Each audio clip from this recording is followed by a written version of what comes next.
And we are live. Good to see you today, my EOS Podcast friends. Today I have Eugene from EOS Tribe. We just saw each other at the EOS World Expo, and Eugene's been digging into some of these security breaches. We just recently had one of the most advanced phishing attacks on EOS, and there is just no better time than now to hear about what's going on with hacks and how people are losing their money so that everyone can stay safe. So Eugene brought this up at the show, or at the EOS World Expo, that we needed to get this info out there. So Eugene, great to have you on the show, and go ahead and introduce yourself. Thank you, Eugene. I'm a co-founder of EOS Tribe.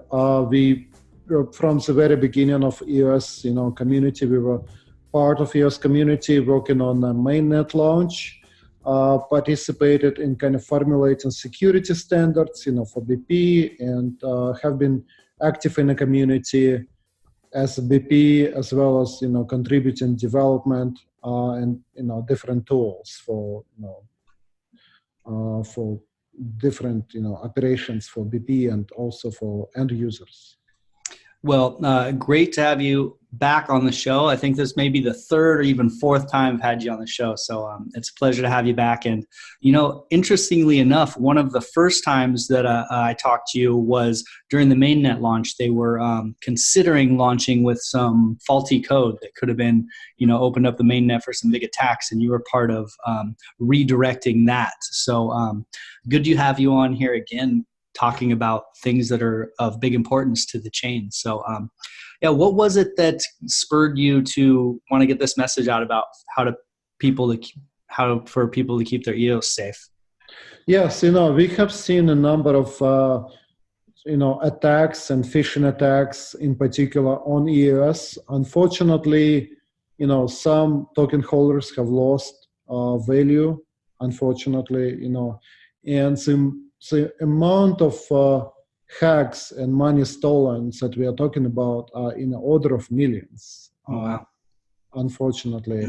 And we also witnessed one of the most advanced hacks recently. It was, many have heard about this phishing attack related to fake telos. Basically, what hackers did, there is a telos sidechain of EOS, right? And many of you are aware that if you have some EOS, you get a corresponding amount of telos tokens on telos chain. But what hackers do sometimes, they kind of use a technique when they pose as a legitimate website. In that case, they created a clone of telos, and they will send in messages to end users and token holders, asking them to claim their telos. But in fact, there was never a claim involving telos because it's a separate sidechain. But people kind of follow that it's this fight, right? Internal, because the cryptography is strong on EOS, so it's hard. You cannot hack the private key unless you just give it away. So the easiest way to obtain a private key is to convince you to give it away. And so us humans, we are the weakest link when it comes to security and blockchain. It's not what usually what we see in terms of hacks are people are just being fooled into giving away their private key. In that case, they posed as a legitimate website, whose domain name looked very similar. They just changed it slightly, and they just asked, they created a claim form where you had to submit your private key, and many, token holders fell for it. And once they put their private key, what effectively hackers did, they just changed your private key on your account, and they get a full control of your account, and you lose control of your account. And then they were able to move funds and do whatever they want. And there are actually two iterations in this hack, interestingly enough, because when we noticed it, we had some people and token holders coming forward and contacting us about this hack, right? And what we did, we used our Elasticsearch database to find all the transactions and all the accounts that were contacted by scammers. And we sent alert messages to all accounts claiming this is fraud, don't believe them, don't provide your private key. We sent it in English and Chinese and Korean, I believe. Then what hackers did, right, I have to give them credit, was somewhat smart. They created an account which looks just like ours. They have moved their website to a new domain now, in exactly the same website. And they started sending messages from an account which just looked similar to ours. It was like EOS Stripe alert with one character difference, saying, yes, this is fraud, go to this website now, right? Wow. And claim it here. And then what also they did, they were no longer asking for private key on a form, but they handcrafted a transaction and popped it up in a Scatter, which is a web plugin many people are familiar with and they use to integrate with websites and approve transactions. So they form a transaction which effectively changes your private key to theirs. Oh, wow. And all you had to do was to approve that transaction. And usually people don't inspect what transaction was doing it exactly. And so there was a second, much more technologically advanced way to steal private key effectively. And some people fell for that as well.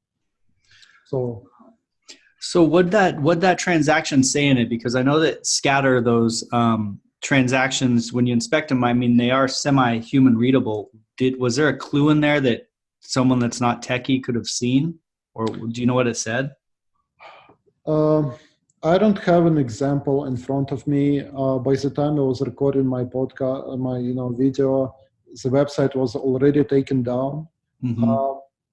But what I can say that Scatter have made an improvement since that hack, and they have actually added an alert. So if you're changing your private key on your account, you will actually get an additional alert. Like, you're changing your key, are you sure you want to do this, right? So you get prompted. So we as a community, we learn from our lessons, and we take measures, and that's what I like about communities, that we keep communicating and sharing knowledge on what have happened. But I've been in contact with several victims, and it's been ongoing case, some legal criminal cases filed. I know one in Spain, or at least 2 victims in US that I have confirmed. I talked to one victim who lost, as he claimed, 300,000 EOS. Oh, wow. That hack alone. So do the math, right? Wow. And based on my research, also, it seems like the hackers are originating from Ukraine. I'm 99% sure, because that's where the first registry was. It's based in Kyiv, Ukraine, and we have contacted them as well. But it's very hard on a blockchain. It's basically Wild West, right? And there's more freedom, but with that freedom, there's more risk as well. So if you make a mistake, and most likely you will not be able to recover your funds. And so the funds lost are funds lost. And hackers were, they knew what they were doing. Mm-hmm. And we as a community, and we have to continue to educate token holders. And EOS has great security built in, into account, into permissions. I know that by default, many EOS accounts have the same key for owner and active. But as a best practice, and I can't stress it enough, those should be separate, right? If you have the same key for your owner and active, you should change your active key to be separate. You never use your owner key. You lock it in a safe, on a USB stick, or, put it in a safety deposit box. You never use it unless you have an emergency, unless somebody actually steals your active key or it gets compromised. So you only use your owner key to update your active key. So in case when you had a hack and your account active key was stolen, if your active key was separate from your owner key, you could actually get it back by using your owner key to change your active key back to ones that you control, right?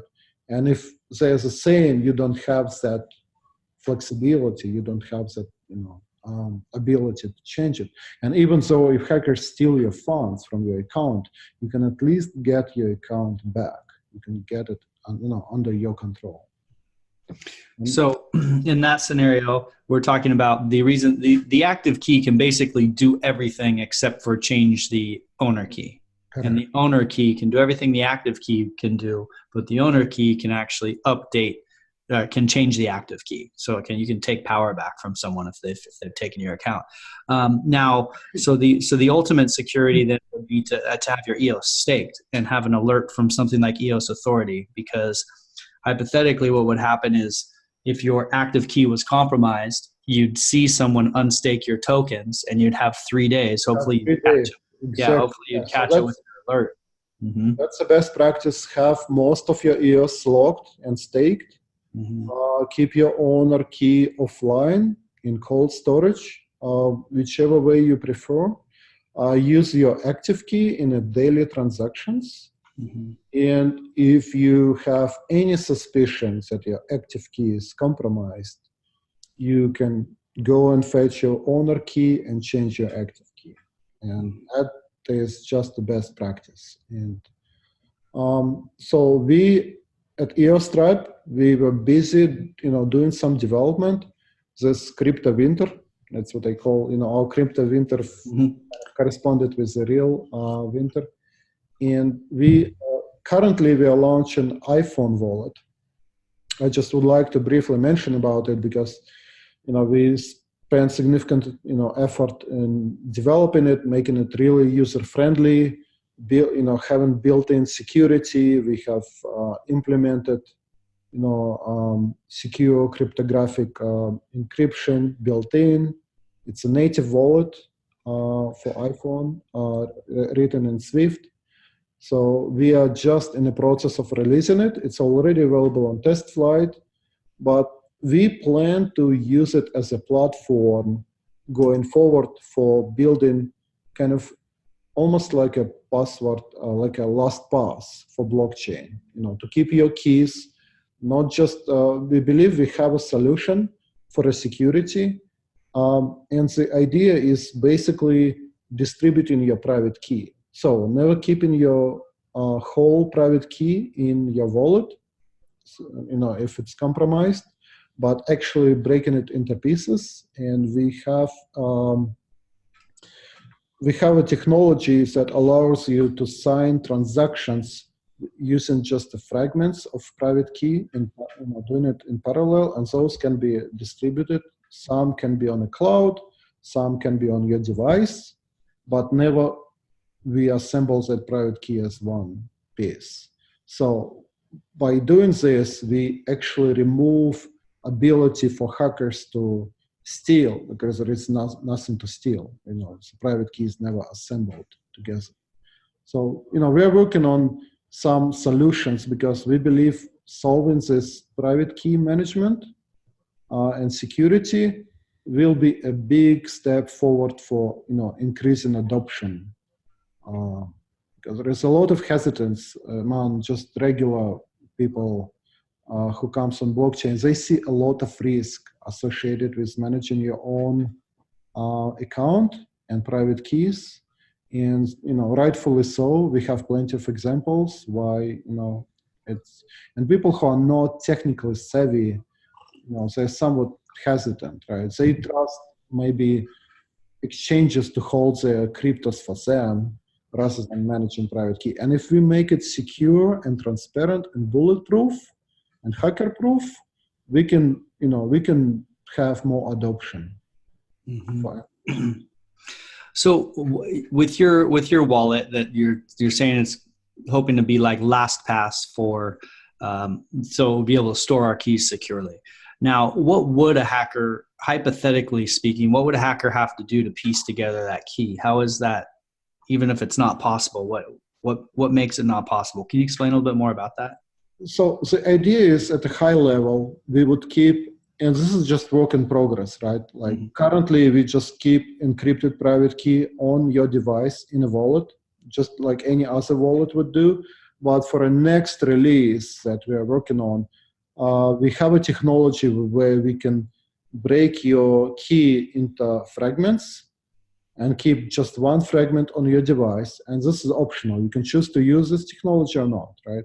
And use other fragments to be stored in encrypted form on a, in a secure cloud, on a backend, and they're shuffled together. So like not even us able to assemble it into one key, but you have an ability to sign your transactions using this distributed private key. And also you would be able to, if you lose your private key, to restore it.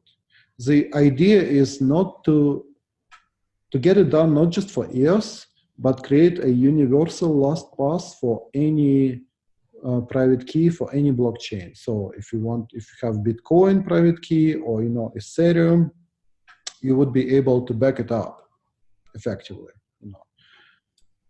Yeah, that makes sense. Just in general security, I know that a lot of people use LastPass, and the thought there is that if you have one really good password that's secure, then you can secure all your other passwords. What are some attack vectors that people might not realize about LastPass in general? Probably the biggest one, it's one company in one central database. If anything happens to that company, let's say for whatever reason, a government comes tomorrow and shuts them down.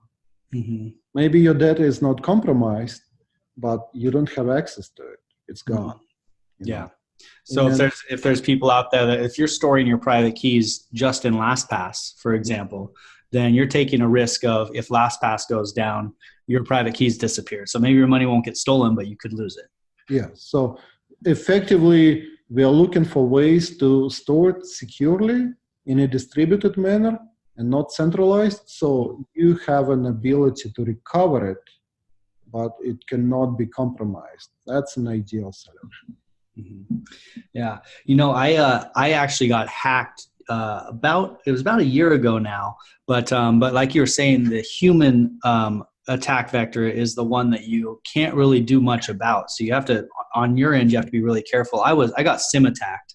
There was a guy that was traveling around to crypto conferences, getting people's cell phone numbers off business cards and things like that. But then what happened to me was they called Verizon, and then they pretended to be me, and they just talked their way through the representative and basically got the representative without much of my information to switch my whole cell phone over to their new SIM card, and then kind of went through all my accounts through there. But luckily, I got just a little bit ahead of them and stopped my any of my funds being transferred. I had some funds on Binance at that time. But anyway, it's getting hacked is a helpless feeling, and even more helpless in crypto because once your funds leave that account, it's not like chasing down a bank robber or something where there's some way to catch them. If it leaves that account, it's a sad moment. And it's a funny feeling because you also see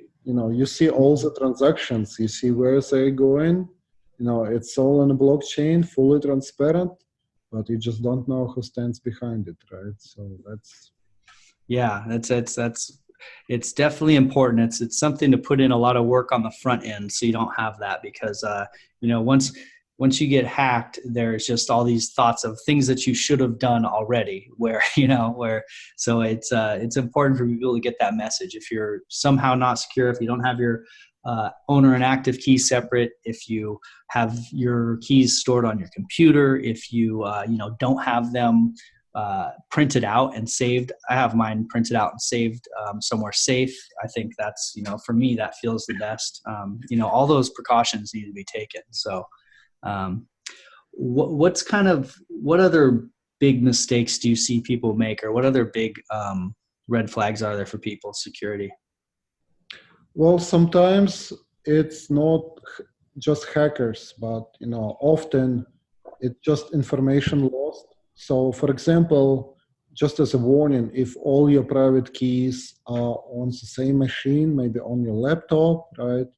I mean, they may be encrypted and everything, but if they're in one place on your hard drive, if you drop your laptop or something happens to it, you lose it, you want to have backups, right? So it's important. And I think you pointed out, it's just, perfectly example when you take your owner key and you just print it on a paper and deposit in an envelope, in a sealed envelope, in your like safety deposit box in your bank, and just have it there as a backup if anything happened, right? Like nuclear explosion, whatever, all electronics goes out. You still have a copy of it, but and just use your active key as your everyday key. And to print out private keys, are there places not, so for me, for example, I don't have a printer at my house. So what I did was I cut and pasted my private key into a notepad and then put a text file into a USB drive and then took it somewhere to print out. But I was nervous just cutting and pasting it to a notepad, even though I didn't save it. What are your thoughts on that? Like how do people protect themselves as far as getting their private key from their computer to print it out? Or what are some mistakes people could make right there? Well, probably safest way to print it if you have your own printers that you control physically, right? And you just plug in your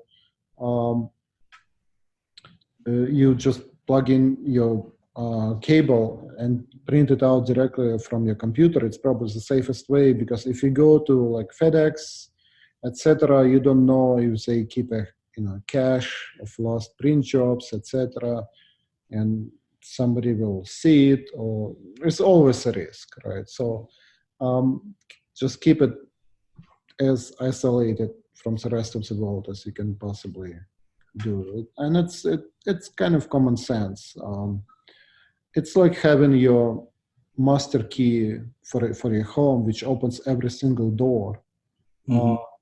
You want to keep it in a safe place and have one copy under control.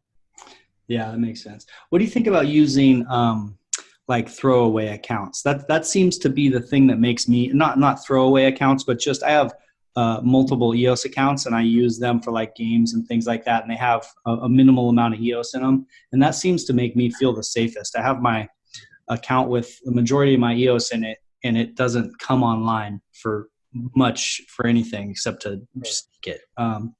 Is that a pretty secure way to do things, you think? I think it's a good practice, and I'm kind of following similar pattern.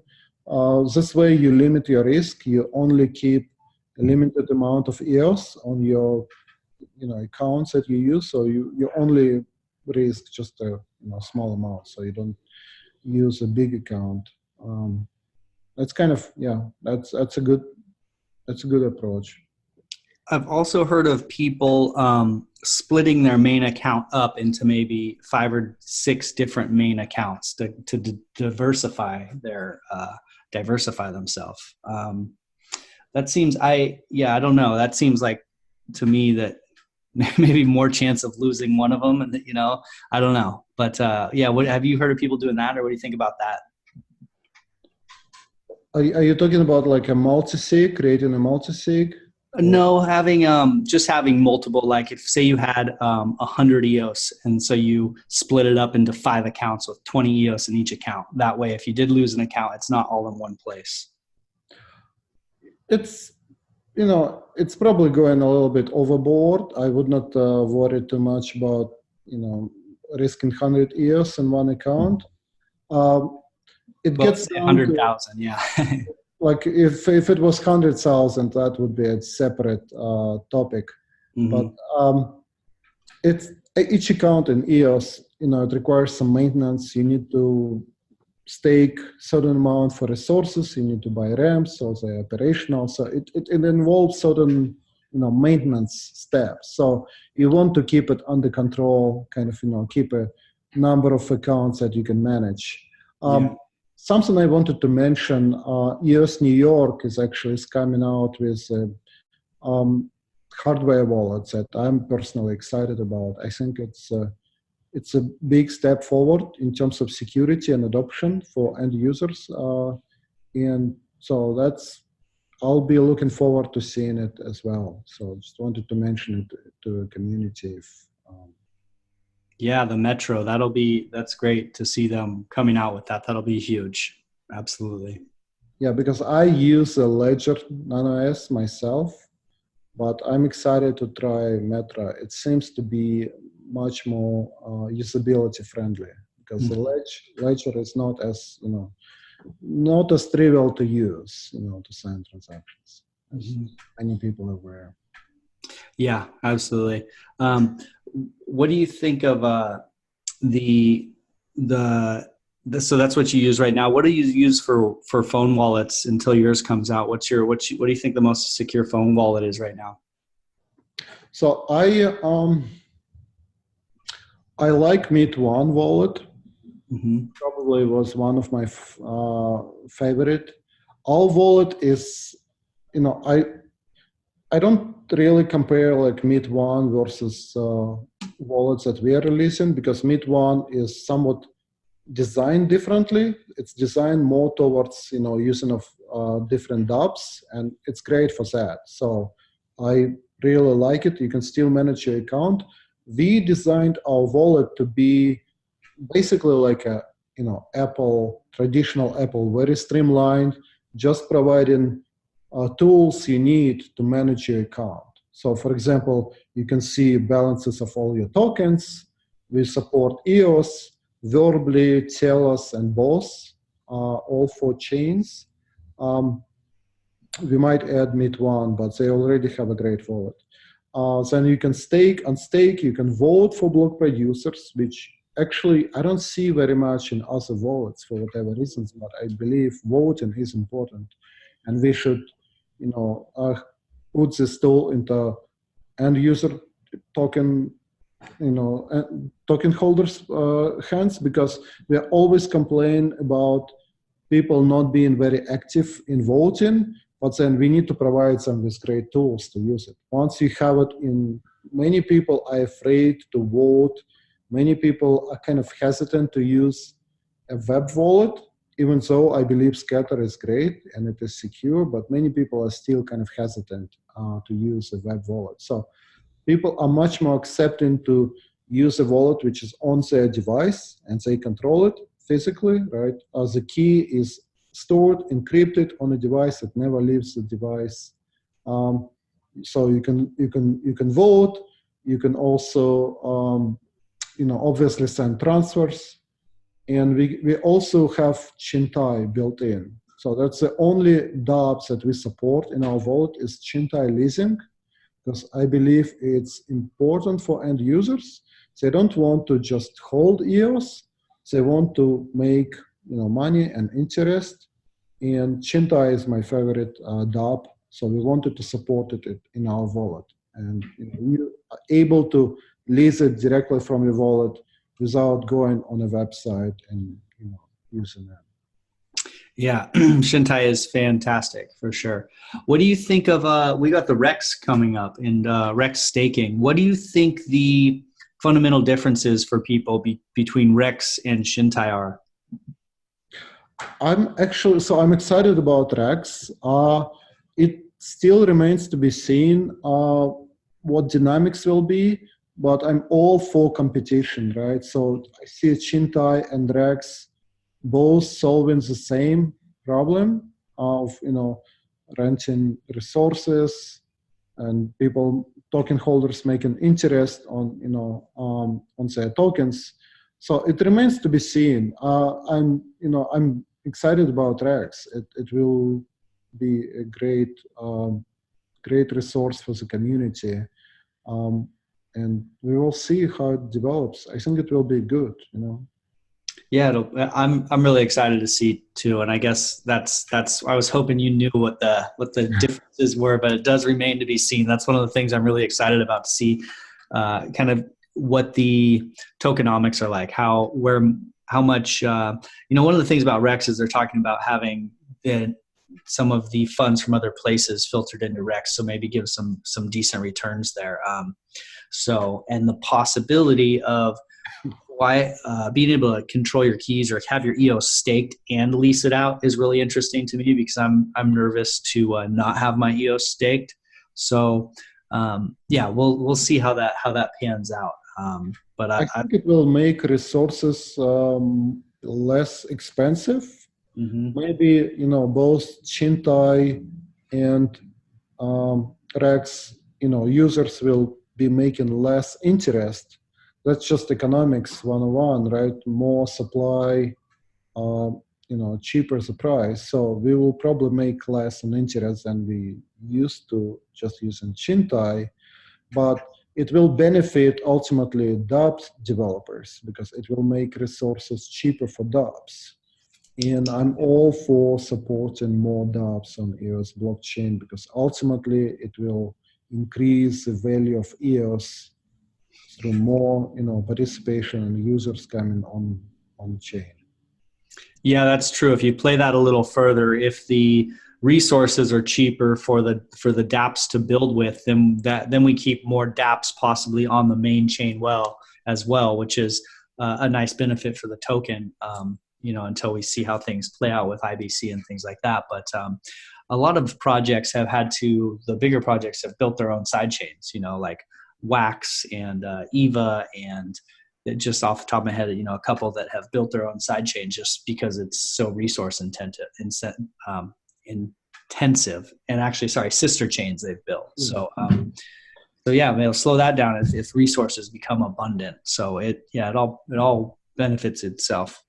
Yeah, it will create less incentive. It's not long ago that RAM was skyrocketing in price, and you remember those days, right? Mm-hmm. There was there was an incentive to start sidechain for new projects. Mm-hmm. Now it will be less so because it takes resources to start a new chain. You need to support it. You need block producers to support it. And we kind of had an explosion of side chains.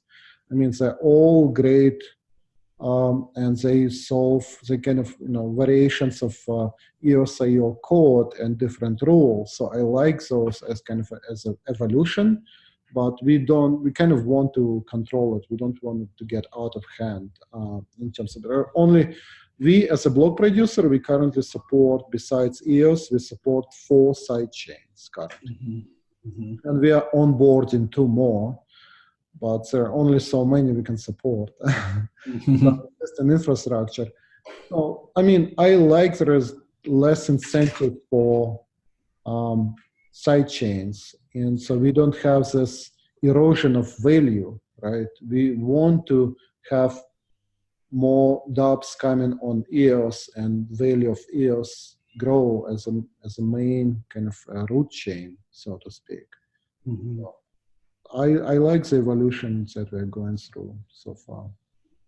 Yeah, there's been since EOS basically launched into crypto winter, but since crypto winter started and the mainnet launched, EOS has just done such amazing things. I mean, just thinking back a year ago and everything that's happened since then, I mean, it's outrageous. This is close to the 80th episode of the EOS podcast, and it's been going a year now. And I kind of like spun back through all the episodes, and it's just, there's so much going on that I talk to people for 2 hours and still have a hard time remembering like what their project was about. I mean, that's how much has been happening in the last year. It's just, it's amazing.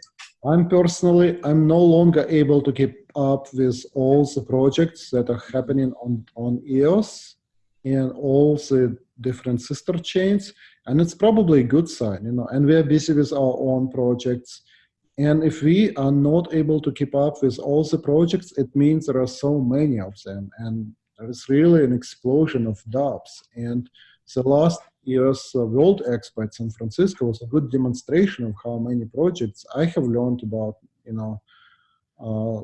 interesting projects that are happening right now. And like I'm sure there are many more that I'm not aware, and it's a good sign. I'm really glad of so much development is happening right now on EOS.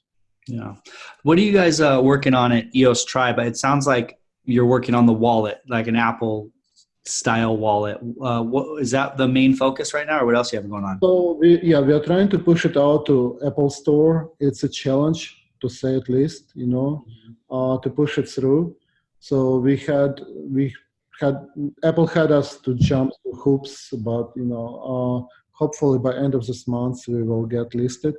We are already started working on an Android version for the wallet.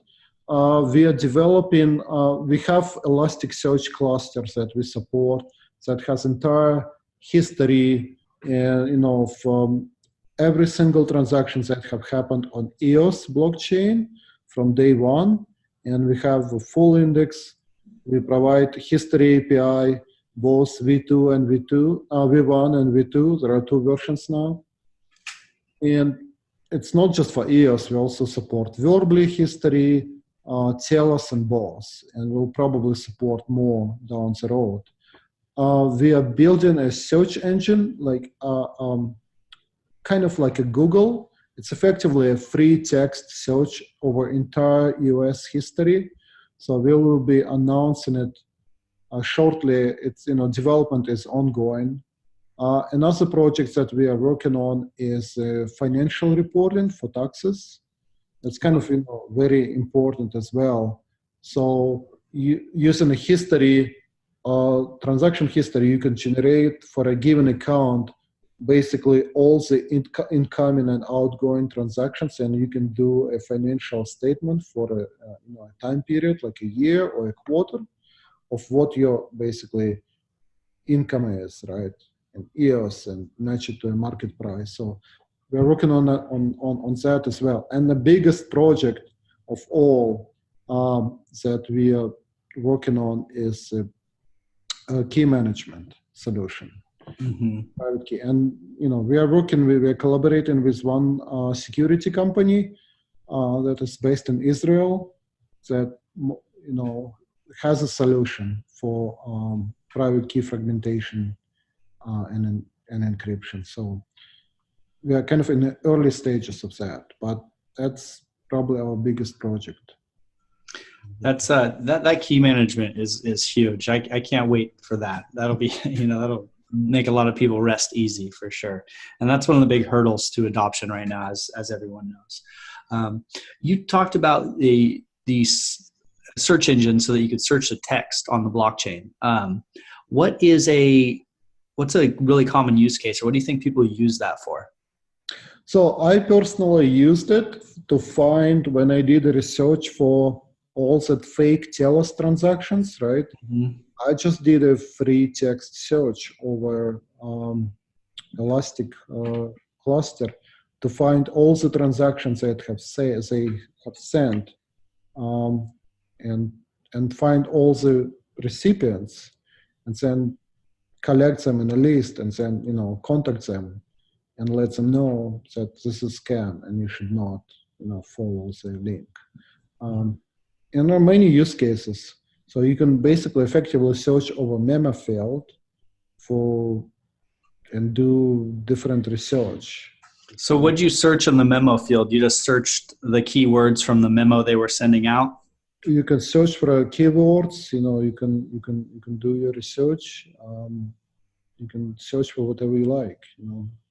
Or if you were trying to remember, something that if I'm sent a transaction to my cousin, let's say for his, for a gift or something, and I put in there, gift for your birthday or something, then, a few years down the road, I could search gift or something within my memos and go back and maybe find that transaction.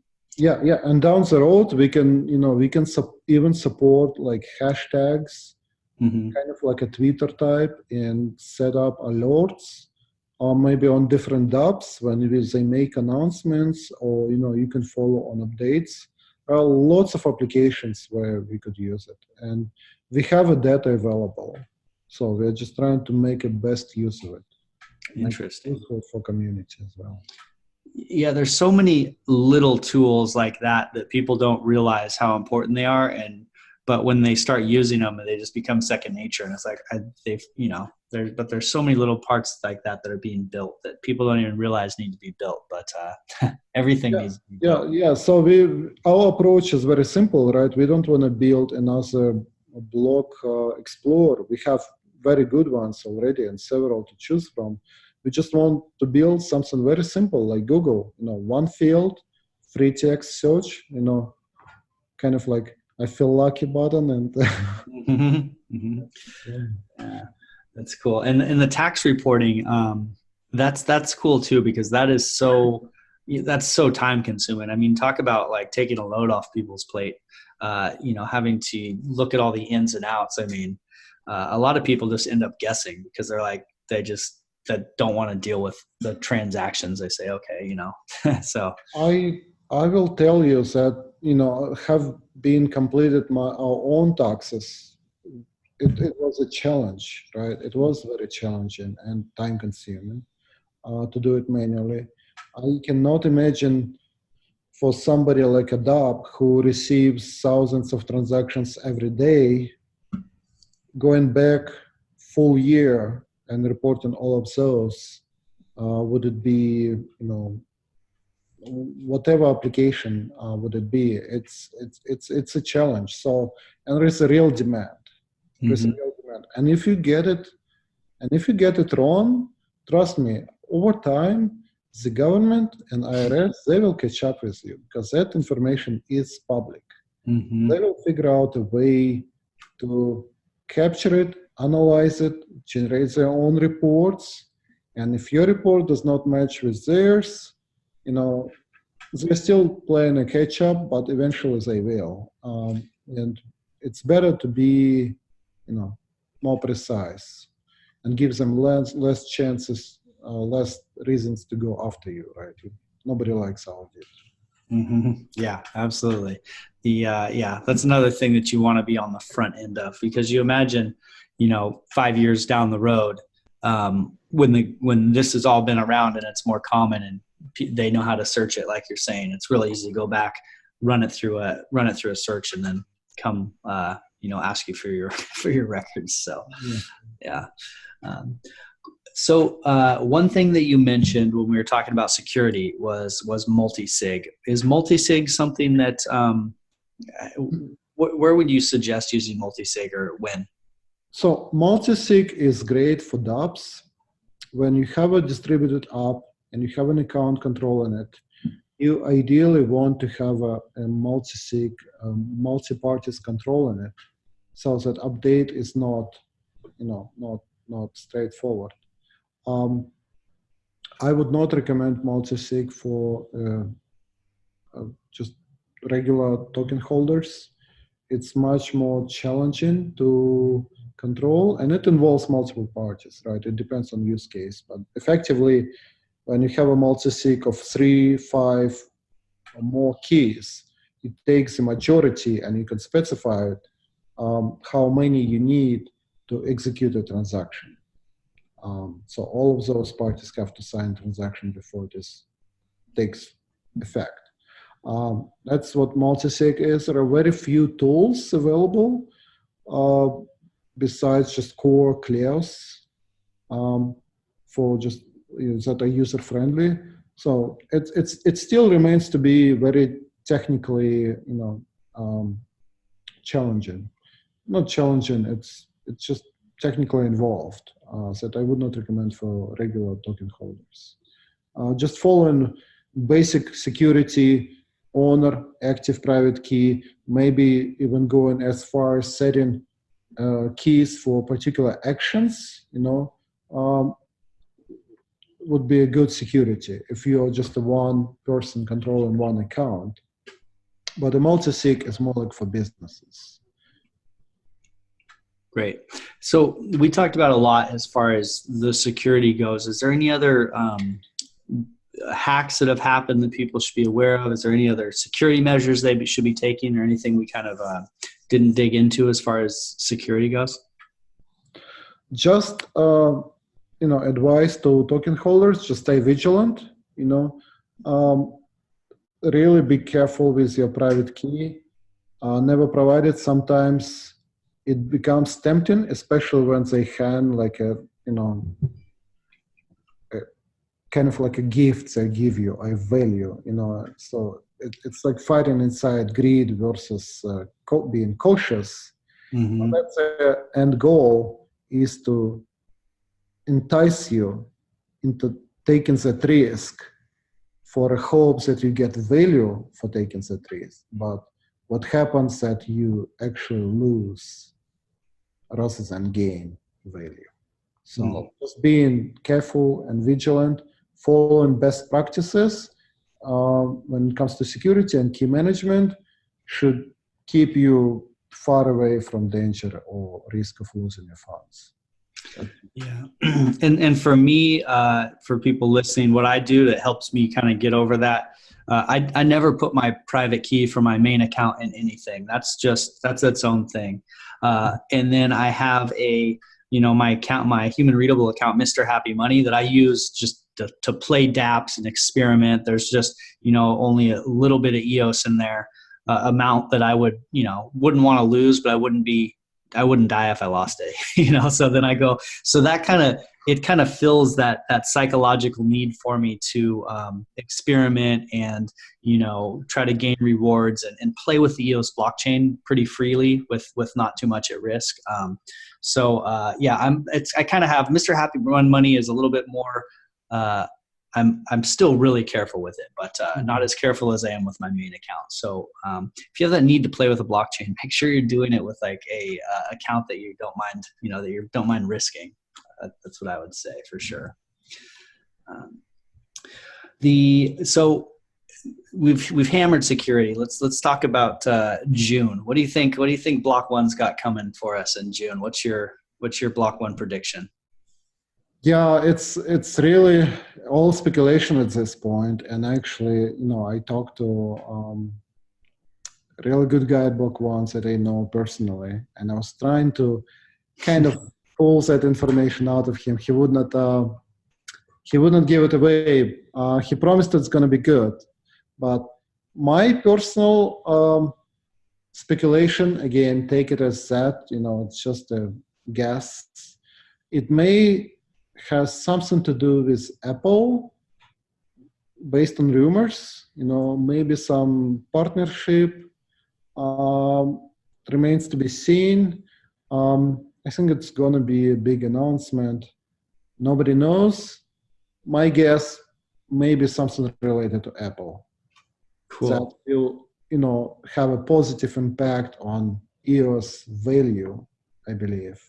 Mm-hmm. But it's only speculation, so take it as that. Well, that is a nice tame speculation. I've asked that question a lot, and I ask it to people all over. I've heard speculation going as far as they are going to attach EOS to the US dollar. So I've heard everything from the tame to the wild as far as people's guesses. So I actually don't like that idea of EOS being attached to US dollar value. I would rather EOS grow in value, Mm-hmm.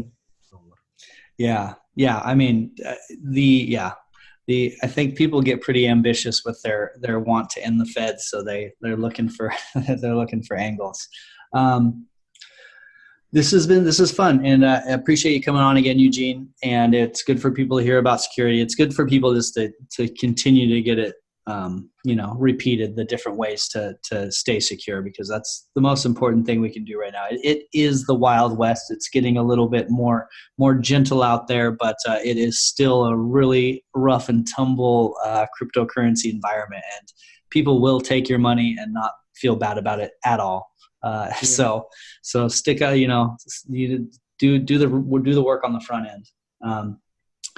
On my end, I have mrhappymoney Proxy. It is a proxy that I vote for block producers. I vote for EOS Tribe. I vote for producers that are transparent, empowering the community and helping build together with the community. So EOS Tribe is one of the block producers I vote for. If you're looking for somewhere to proxy, Mr. Happy Money is a good spot for you. The EOS Podcast is also a podcast, not just a YouTube show. So hopefully people are listening to this. And if you're just watching, then get on the podcast and you can watch on your drive to work. So any final thoughts for us, Eugene? Just a last note for those who are interested to try out, our wallet. It's available for free on Apple Test Flight. Cool. So, it is available now so that you can download. The name is Kibisis. It's Kibisis. The name is actually stands for Greek. It's a Greek for a pouch or a wallet. Oh, cool. The Greek hero used it to put a Medusa Gorgona head when he cut it off into a pouch, and it was called Kibisis. And so we use that name for the wallet. So it is available on Test Flight. Go check it out. Let us know, if you find any bugs. It's a new product. We'll be, glad to hear, and we'll take that opportunity to fix any issues. But we are excited about it. Hopefully, it's coming out later this month on Apple Store and will be available for download. Killer. So Kibisis. You said Kibisis? Yes. Kibisis. All right. And we'll put a link to that. So if people want to do test flight in Apple, they can go. People can test it out. They can test the app out, you're saying? They can download it today and test it out. Yep. Cool. We'll put a link because that sounds great. That's perfect. And then we'll get an update back to people when the Android version comes out also. So, well, thanks for everything you're doing, Eugene. Again, it's fantastic to have you on again. And that's the show, my EOS friends. Cheers. Thank you. The money is not the prime asset in life. Time is, and your time is just a